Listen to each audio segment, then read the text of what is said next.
tafadhali bonyeza subscribe button kisha alama kengele. Asante.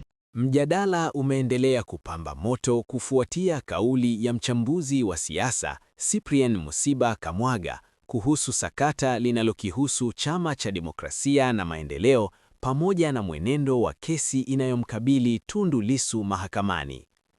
Kamwaga amedai kuwa hadi sasa hakuna ushahidi wa moja kwa moja uliowekwa wazi hadharani unaoweza kuhitimisha mjadala huo, akisisitiza kuwa ni muhimu kuheshimu taratibu za kisheria na mchakato wa utoaji haki.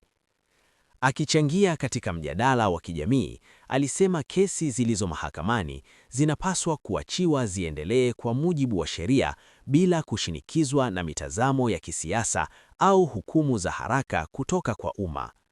Kwa maoni yake, kauli za wanasiasa na wadau zinahitaji tahadhari ili kuepusha upotoshaji wa jamii na kulinda taswira ya mifumo ya kisheria.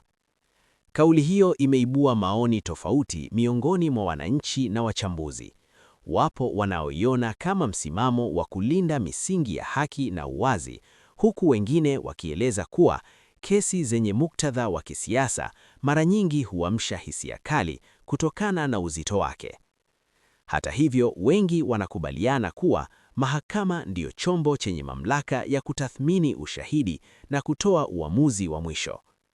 Katika hali hiyo, wito wa kuheshimu utawala wa sheria umeendelea kusisitizwa.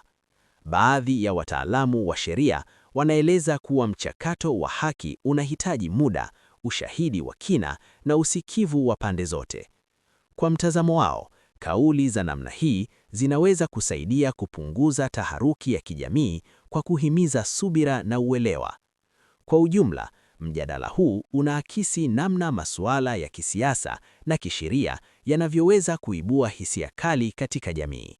Licha ya tofauti za mitazamo, msingi wa haki unabaki kuwa ni ushahidi, kufuata taratibu sahihi na uamuzi wa mahakama, mambo yanayopaswa kuongoza mjadala wa umma hadi kesi itakapohitimishwa.